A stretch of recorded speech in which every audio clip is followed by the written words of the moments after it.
The Strange Case of Dr. Jekyll and Mr. Hyde by Robert Louis Stevenson. Chapter 1. Story of the Door. Mr. Utterson the lawyer was a man of a rugged countenance that was never lighted by a smile. Cold, scanty, and embarrassed in discourse, backward in sentiment, lean, long, dusty, dreary, and yet somehow lovable. At friendly meetings and when the wine was to his taste, something eminently human beaconed from his eye, something indeed which never found its way into his talk, but which spoke not only in these silent symbols of the after-dinner face, but more often and loudly in the acts of his life. He was austere with himself, drank gin when he was alone, to mortify a taste for vintages, and though he enjoyed the theatre, had not crossed the doors of one for 20 years. But he had an approved tolerance for others, sometimes wondering, almost with envy, at the high pressure of spirits involved in their misdeeds, and in any extremity inclined to help rather than to reprove. "I incline to Cain's heresy," he used to say quaintly. "I let my brother go to the devil in his own way." In this character, it was frequently in his fortune to be the last reputable acquaintance and the last good influence in the lives of down-going men. And to such as these, so long as they came about his chambers, he never marked a shade of change in his demeanor. No doubt the feat was easy to Mr. Utterson, for he was undemonstrative at the best, and even his friendship seemed to be founded in a similar catholicity of good nature. It is the mark of a modest man to accept his friendly circle ready-made from the hands of opportunity, and that was the lawyer's way. His friends were those of his own blood, or those whom he had known the longest. His affections, like ivy, were the growth of time. They implied no aptness in the object. Hence, no doubt, the bond that united him to Mr. Richard Enfield, his distant kinsman, the well-known man about town. It was a nut to crack for many, what these two could see in each other, or what subject they could find in common. It was reported by those who encountered them in their Sunday walks that they said nothing, looked singularly dull, and would hail with obvious relief the appearance of a friend.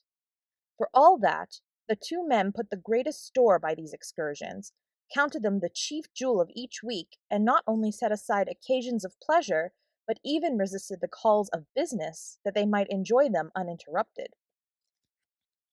It chanced on one of these rambles that their way led them down a by-street in a busy quarter of London. The street was small and what is called quiet, but it drove a thriving trade on the weekdays.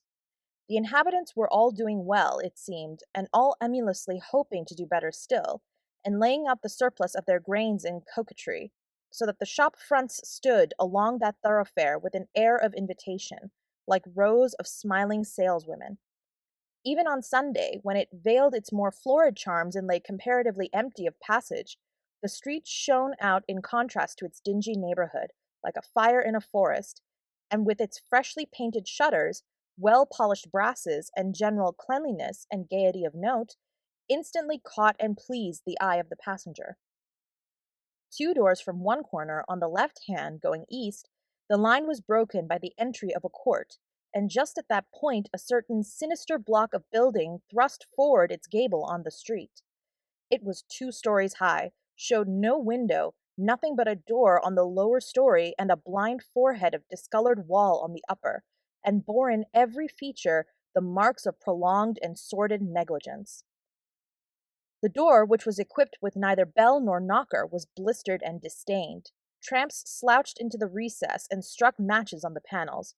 Children kept shop upon the steps. The schoolboy had tried his knife on the mouldings, and for close on a generation, no one had appeared to drive away these random visitors, or to repair their ravages. Mr. Enfield and the lawyer were on the other side of the by-street, but when they came abreast of the entry, the former lifted up his cane and pointed. "Did you ever remark that door?" he asked, and when his companion had replied in the affirmative, "It is connected in my mind," added he, "with a very odd story." "Indeed," said Mr. Utterson with a slight change of voice. "And what was that?" "Well, it was this way," returned Mr. Enfield. "I was coming home from some place at the end of the world about 3 o'clock of a black winter morning, and my way lay through a part of town, street after street, and all the folks asleep, street after street, all lighted up as if for a procession, and all as empty as a church, till at last I got into that state of mind when a man listens and begins to long for the sight of a policeman. All at once I saw two figures. One, a little man who was stumping along eastward at a good walk, and the other a girl of maybe 8 or 10 who was running as hard as she was able down a cross street. Well, sir, the two ran into one another naturally enough at the corner, and then came the horrible part of the thing. For the man trampled calmly over the child's body and left her screaming on the ground.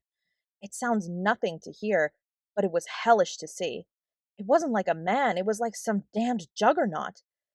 I gave a few hello, took to my heels, collared my gentleman, and brought him back to where there was already quite a group about the screaming child.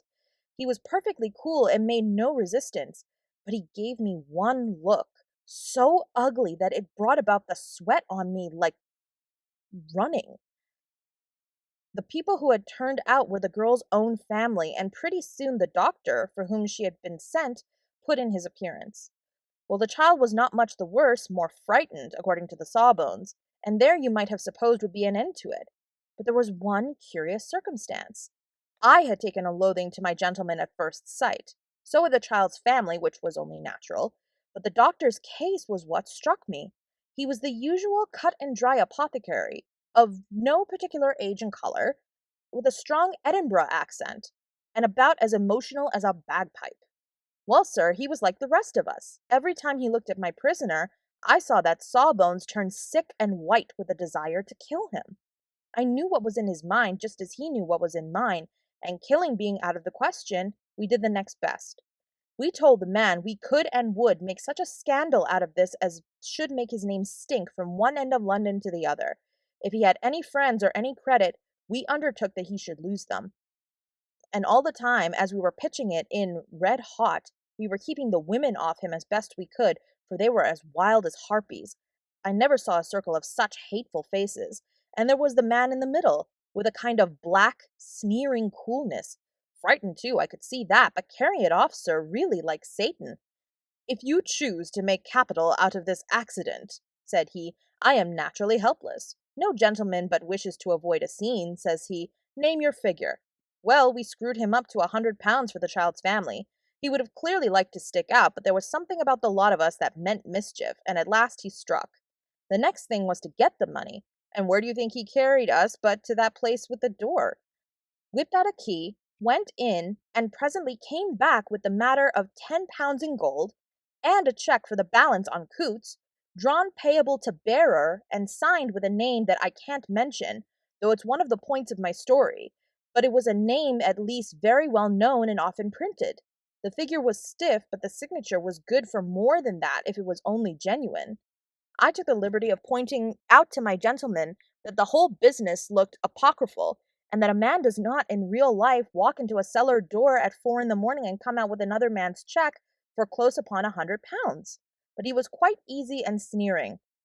Set your mind at rest, says he. I will stay with you till the banks open and cash the cheque myself. So we all set off, the doctor and the child's father and our friend and myself, and passed the rest of the night in my chambers, and next day, when we had breakfasted, went in a body to the bank. I gave him the cheque myself, and said I had every reason to believe it was a forgery. Not a bit of it. The cheque was genuine. Tut, tut, said Mr. Utterson. I see you feel as I do, said Mr. Enfield. Yes, it's a bad story, for my man was a fellow that nobody could have to do with. A really damnable man, and the person that drew the cheque is the very pink of the properties, celebrated too, and what makes it worse, one of your fellows who do what they call good. Blackmail, I suppose, an honest man paying through the nose for some of the capers of his youth. Blackmail House is what I call the place with the door, in consequence, though even that, you know, is far from explaining all, and with the words fell into a vein of musing. From this he was recalled by Mr. Utterson, asking rather suddenly, And you don't know if the drawer of the cheque lives there? A likely place, isn't it? Returned Mr. Enfield, but I happen to have noticed his address. He lives in some square or other. And you never asked about the place with the door? Said Mr. Utterson. No, sir, I had a delicacy, was the reply. I feel very strongly about putting questions. It partakes too much of the style of the day of judgment. You start a question, and it's like starting a stone. You sit quietly on the top of a hill, and away the stone goes, starting others, and presently some bland old bird, the last you would have thought of, is knocked on the head in his own back garden, and the family have to change their name.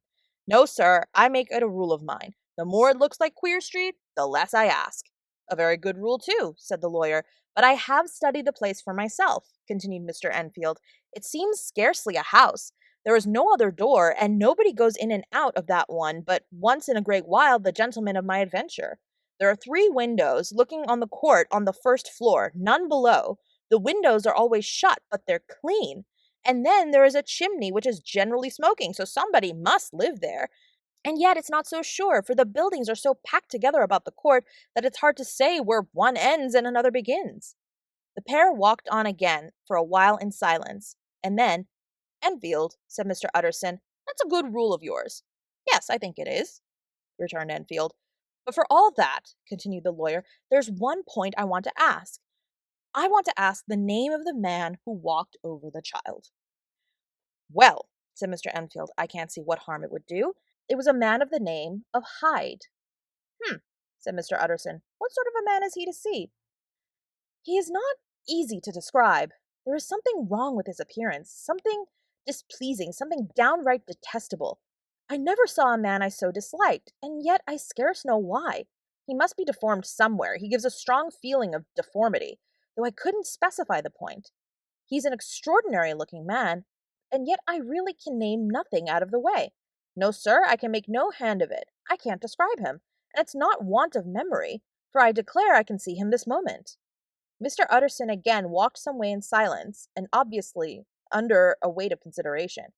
You are sure he used a key? He inquired at last. My dear sir, began Enfield, surprised out of himself. Yes, I know, said Utterson. I know it must seem strange. The fact is, if I do not ask you the name of the other party, it is because I know it already. You see, Richard, your tale has gone home. If you have been exact in any point, you had better correct it.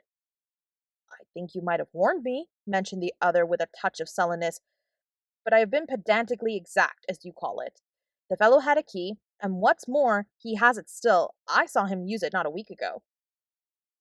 Mr. Utterson sighed deeply, but never said a word, and the young man presently resumed.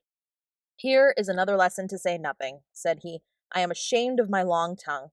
Let us make a bargain never to refer to this again. With all my heart, said the lawyer. I shake hands on that, Richard.